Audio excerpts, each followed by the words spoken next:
प्रधानमंत्री मोदी का वो बयान जिस पर जारी है बयानबाजी।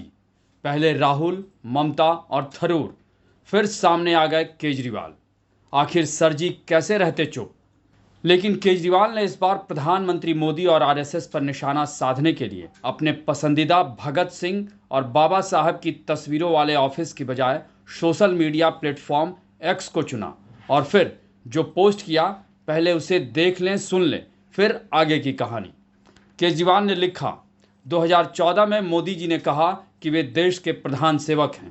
2019 में उन्होंने कहा कि वे चौकीदार हैं। अब 2024 में मोदी जी कह रहे हैं कि वे अपनी मां की कोख से पैदा नहीं हुए, बल्कि वे भगवान के अवतार हैं। उनकी पार्टी के एक वरिष्ठ नेता ने कहा कि भगवान जगन्नाथ जी भी मोदी जी के भक्त हैं। क्या आरएसएस भी मानता है कि मोदी जी भगवान के अवतार हैं? आरएसएस अपना रुख साफ करे। वाह सर जी, आपका भी जवाब नहीं। वैसे तो पहले भी आपके सामने कहाँ कोई था, और जेल जाने के बाद तो आपके जैसा कोई हो भी नहीं सकता। रिकॉर्ड पर रिकॉर्ड, और इस बार तो आपने क्या रिकॉर्ड कायम किया है। समझ लीजिए कि आपने अपने आप को भारतीय राजनीति में अमर बना दिया है। खैर छोड़िए, इस पर फिर कभी बात करेंगे। अब सीधे मुद्दे पर आते हैं। दरअसल कुछ दिन पहले प्रधानमंत्री मोदी एक न्यूज़ चैनल को इंटरव्यू दे रहे थे कि पता नहीं वो भी कौन सी घड़ी थी कि प्रधानमंत्री मोदी भी अचानक दार्शनिक मोड में चले गए। उन्होंने कहा, पहले जब माँ जिंदा थी तब मुझे लगता था कि शायद बायोलॉजिकल मुझे जन्म दिया गया है। माँ के जाने के बाद इन सारे अनुभवों को मैं जोड़ कर देखता हूँ तो मैं कन्विंस हो चुका हूँ कि परमात्मा ने मुझे भेजा है। ये ऊर्जा बायोलॉजिकल शरीर से नहीं मिली है। ये ऊर्जा ईश्वर को मुझसे कुछ काम लेना है, इसलिए मुझे विधा भी दी है, सामर्थ्य भी दिया है। और मैं कुछ नहीं हूँ। मैं गलत हो सकता हूँ। आलोचक, लेफ्ट लोग तो मेरी धज्जियाँ उड़ा देंगे, मेरे बाल नोच लेंगे, लेकिन मैं कन्विंस हो चुका हूँ।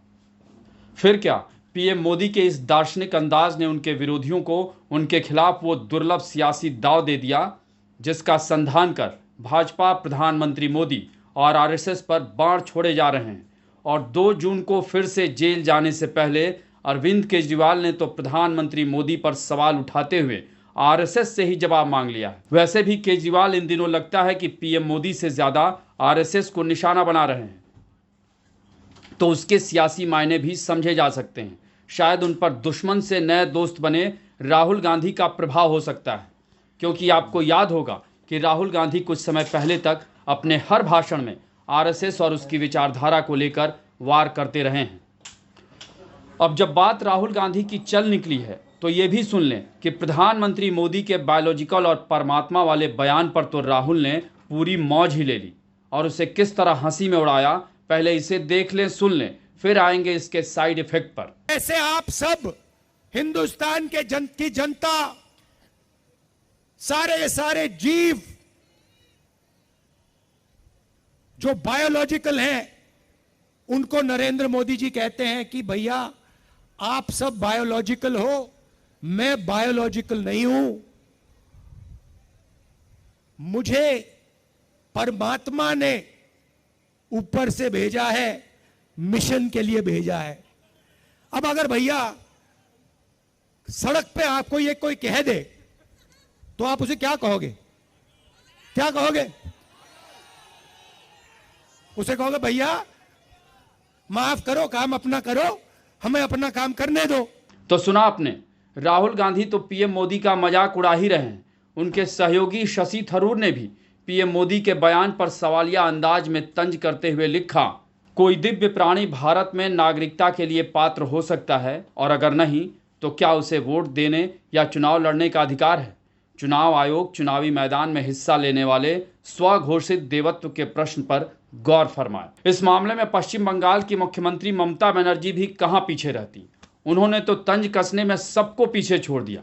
ममता दीदी ने पीएम मोदी के लिए कहा, मैं आपको जगह दूंगी ताकि आप मंदिर बना सकें और अपनी फोटो रख सकें।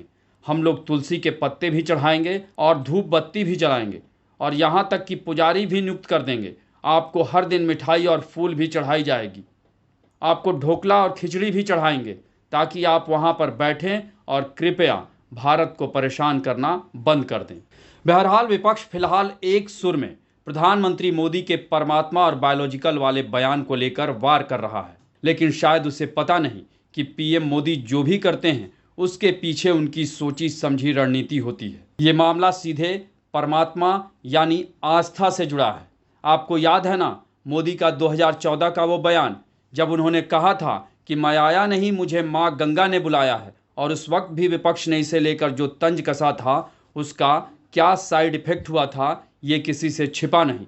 तो समझ गए ना कि पीएम मोदी का परमात्मा वाला बयान उनकी सोची समझी रणनीति का हिस्सा है, और विपक्ष इस बार भी क्या कर बैठा है उसे बताने की ज़रूरत नहीं। आपको हमारी ये रिपोर्ट कैसी लगी इसे कमेंट बॉक्स में ज़रूर बताएं, और अन्य खबरों से अपडेट रहने के लिए बने रहें हमारे साथ, क्योंकि हम हैं बुलंद भारत टीवी, ताकत आपकी।